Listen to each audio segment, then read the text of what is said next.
streets if they are still available to set parish councillors sworn in as well. So, with no further ado, Bonnie Smith, I'd like to just invite Bonnie up to share her thoughts. I know she's got some slides for us, and it's going to talk to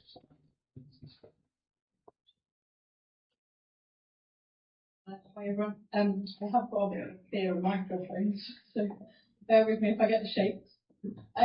So I don't know how much you already know about Wellington Primary, but it's recently been made part of an academy trust. So where it says MAT, that just means it's a multi-academy trust. So we've combined with Marlbrook and St Martin's, and I think anybody that's got anything to do with school at the moment has seen how much of a benefit that has been to us.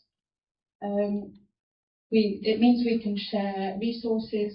The staff get extra professional development because they can team up with other members across the schools, so they can share their expertise, they can share their best practice and just get ideas from each other, and it's been useful. We've also got use of their minibus, and their caretakers been doing loads of work around the school, inside and outside. I believe he's been clearing a lot of moss off the back playground and making that more usable. He's done, he's repainted everything. They've put carpet down for us, but they had spare carpet, and wherever it fitted, they put brand new carpet down for us. All those little things that it would have just kept costing us money here, like over and over again, and we wouldn't have had that money. And they've been looking after us and making it a much nicer environment for the children. They do a lot of other stuff, but it's totally gone out there. In terms of activities that the children have been going to and due to go to, they've recently been to Young Voices in Birmingham. So that picture there is sort of, that's not necessarily the Birmingham one, but that's the sort of environment they went, and they experienced that, and they took part in that, and they sang there, and they had a great time. They've had a day where they've had an art festival, and they had a underwater theme, so they had different types of painting and drawing skills on there. They are due to go to the Hay Festival, so they get to see a couple of authors and have that experience there. And then they get the visits, so they've had guide dogs, they've had police officers come in. I know in the past they've had ambulance crews come in as well, so they get to sort of investigate, ask questions, all that sort of stuff. All those enrichment activities that you want to see. They have a rotation for forest school, so out of the school they've got forest school where they go and they learn all the different bits and pieces out there. And the girls' football team is doing amazingly, and they got to the semi-finals of the Herefordshire Heritage Cup. So that's something that's been developing over the years. It's brilliant to see more girls taking part and wanting to be involved. And then they've been getting involved in clubs outside of the school as well. It's really encouraged them to take part. They've been choosing, I think this week they've been choosing a charity. So they've got a school council. They're choosing a charity for the school to donate to throughout the year. So they've been voting on which charity they want to do. So we're waiting for the newsletter to tell us which charity that one is going to be. And then we've got things like, I'm sure you've all seen World Book Day and everyone dressing up. So the staff dress up, the children dress up. I'm trying to get college to do the same, but I don't think it would go down well. Maybe there's just for the staff. And they did a recent Maths Rockstars Day. So they do something called TT Rockstars, where they practice their times tables. And as a maths teacher, I can't emphasise how important times tables are. So it's brilliant to see that they all are dressed up as rock stars. And they just did like a math themed day. They did loads of bits on that. They've been, again, this is part of the MAT support from them. We've got a bunch of new laptops and iPads for students. All the staff have got updated laptops too, so they can support students better because they've got better resources. We've got new lights. And yeah, we would just like to say, like what sort of things you'd like to see from the school in terms of community. So at Christmas they did the singing. I think they opened those doors and we sang to people out there. But it'd be really good if you could share with maybe if actually ask you him, but if you could share with him and then she could pass it on to me, I could pass it on to school, things that you'd like to see the school do for the community or what maybe the community could do with the school. That would be brilliant. I know they work a lot with the church and they get to visit the church and go back and forth there, so more things like that would be brilliant, just so that they can experience a bit of the community that we have. And then the last bit for me is I'd like to share what a couple of the mums did. So two of the mums from Wellington Primary, this is a massive, you can't tell how big that is, but if you think that's a doorway here, this is just like this massive wall in the library, and they came in and two mums did all of that for the library. And I just thought it was too good not to share with them. And then if you want to keep up with any news on Wellington Primary, the website's got their newsletters on there, and it just lets you know what they've been up to. And yeah, I think that it's just been growing and growing and growing. And I know my daughter's really happy here, and I asked her today, and she said, yeah, it's so much better than it was a few years ago. So spread the word that it's a growing school and everything's improving, I guess, is what I want to say. It's just a lovely place to be.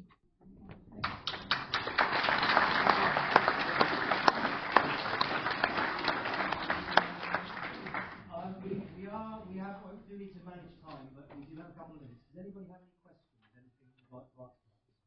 Can I just say it's nice to see the kids at the same time? Yeah, that was brilliant. Yeah. I think it was just the sixth thing, wasn't it? Yeah. Yeah. Really nice. Any other questions?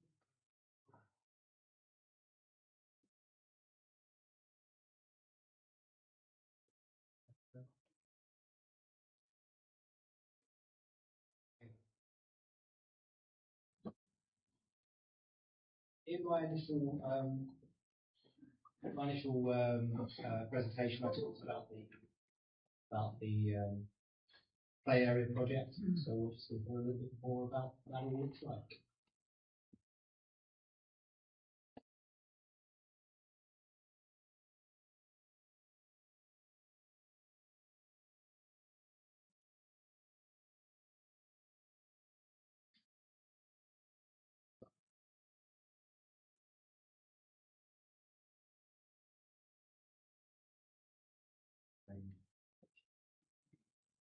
You did hear it here first about 5 minutes ago, and now we're going to say it again, that the play area is coming in 2025. And Mark and I'm Jill Bullock, by the way, this is Mark Willimont, and we're going to give you a whistle-stop few facts about the who, what, why, and when and where of the play area.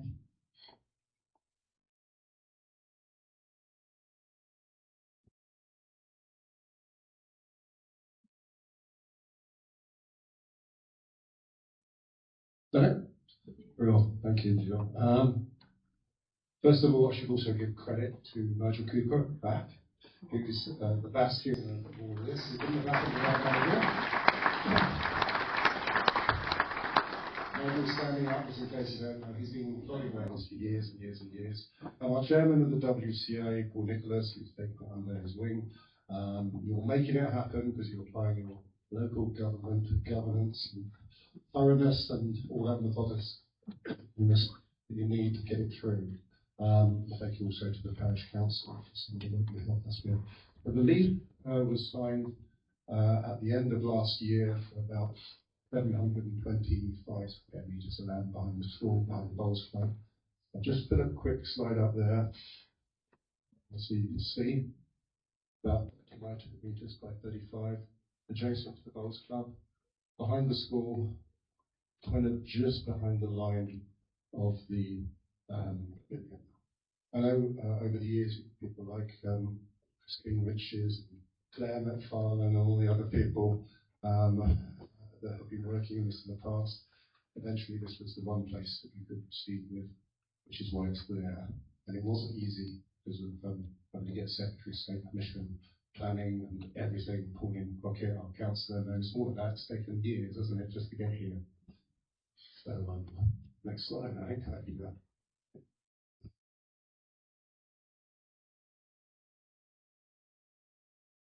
So it's all about the money. Actually, you made it sound a lot easier than it has been. A well-made, durable, made in North Wales, extensive, encompassing play area, plus all of the groundworks, the sign, the fencing. You're not going to get much change out of 130 grand.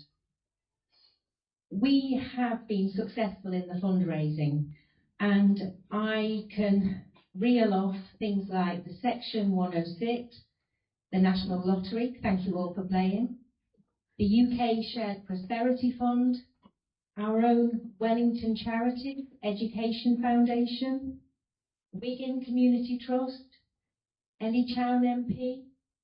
They have all donated money, some of it from their personal coffers. And today, thank you everyone for coming to my Lent lunch, and another 100 odd quid went into the coffers. So we do have the money to build. We do have the money. We would like to continue to fundraise, and we'll touch on that in a minute, to make it even more thrilling and durable. But those are all the aspects that we've raised money for. And I do want to remind, it's been a long time, but it was children who chose the style and the play equipment that's going to be built just behind us now.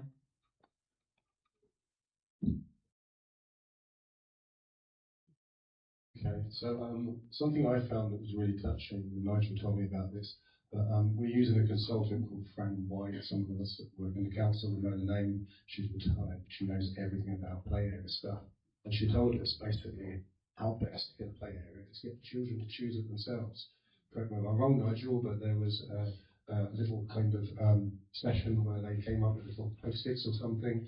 Nigel's not nodding, so I'm obviously right. And they basically selected what they wanted and what they didn't want. So it's for children between the age of 2 to 14.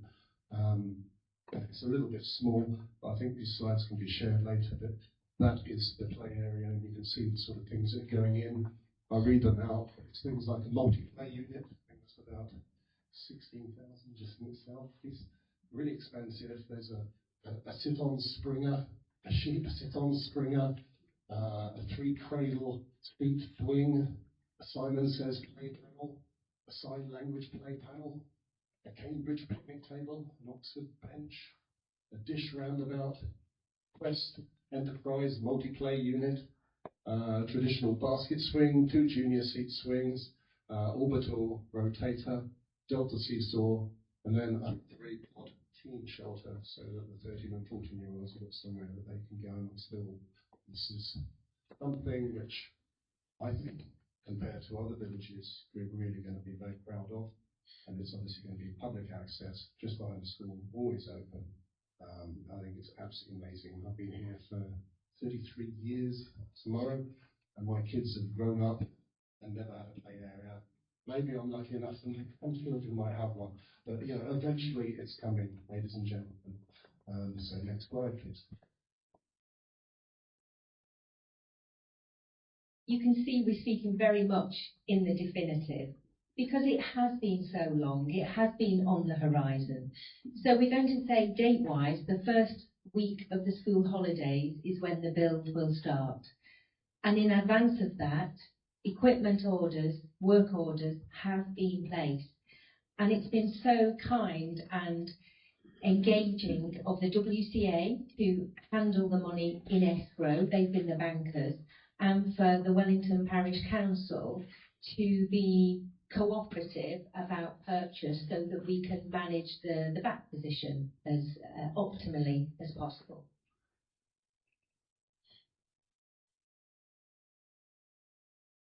Yes. As I mentioned, the funds are there. So we've got everything that is needed. We've got all the funds needed to build the play area. But there's a couple of extra desirable aspects, mainly relating to the ground surface in between the play equipment. And so we still want to engage the community in fundraising, or indeed ask you to just dip your hand in your pocket and make a donation. Today we had a lunch. In May I'm leading a walk, and very kindly the Botwright and Webb family are going to be hosting a fundraising event in about early June, and that'll be a prime opportunity for you to come outside and walk the course to see exactly where it will be, to ask any questions, to look at the updated maps and find out more about it.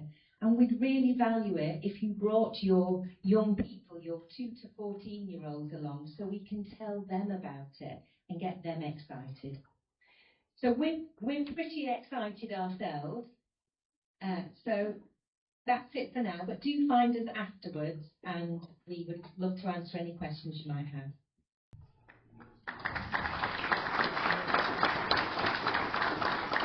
Or indeed now, apparently, if you've got any quick questions.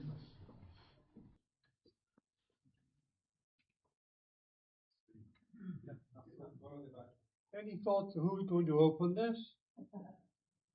Somebody famous?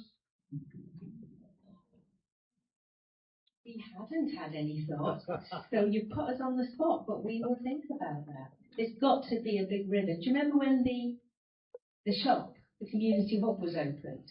There were some big scissors, weren't there? So we'll get the big scissors out anyway and cut the ribbon. Any other questions? Yes, please, Julia. Sorry. I know you can't police it, but I do see lots of older kids hanging around the shop, and I know they're going to make a beeline of it. I know they will. And you've got the pod for up to 40-year-olds. I do worry that it will get just not looked after.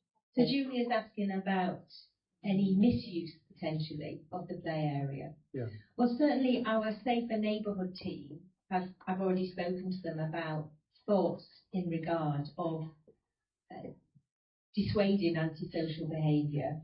We've also put into the budget about CCTV. I think it's really important, that's why I said please bring along the young people. I'm planning to go and knock on every young teenager's door and invite them to come along, to be there on a soft opening so they get to play on it before we officially open. And I'd also say that come 14 years and one day, we won't be pushing people away. But at the same time, it's been designed to be attractive to the age group that's been stated. There'll be regular inspections, and I would look to pull together a team of volunteers, plus we have funds for ongoing maintenance and insurance and inspection and so on. Those funds are already ring-fenced, so that we can bring a professional approach to looking after it. We do have money for any repairs that might be needed. We would like to try and prevent any antisocial approaches and use of the equipment. But at the same time, we are quite sanguine about the fact that there may need to be somebody who goes round with a grabber and a bin bag. So we've got that in mind as well. The key is to get those parents of those children on board so they know. Yeah, I think I think you're absolutely spot on. And very much we're trying to engage with as many people as possible. You will hear this message, I'm afraid, every which way. It'll be on Facebook, it's on the Wellington community website. There's a board been going round. I've written to the Brownies, I've written to the PTFA. So we're really trying to explain that this is for your families, your grandchildren, as well as, I know there's not any 2 to 14-year-olds here tonight, but I've asked if I can go and speak to the Brownies. I've asked if I can go along to Time for Tots at the chapel and speak to the families there. And I know they're at the littler end, and it's not overlooking what you say, but it's so important to engage people and make them feel that they've got a hand in it, perhaps by the kids coming, maybe them doing some fundraising as well.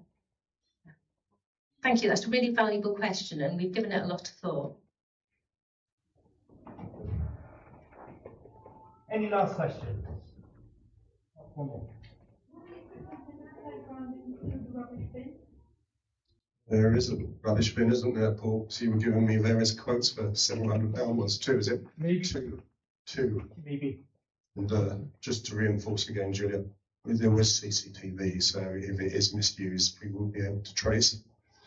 So that's all in the budget. Good. Any other questions? One last question, if anyone has one, before we move. The only thing I have to say is thank you. The amount of work that's gone in here, and I know Nigel has been driving this. Right, amount of work. Thank you very much.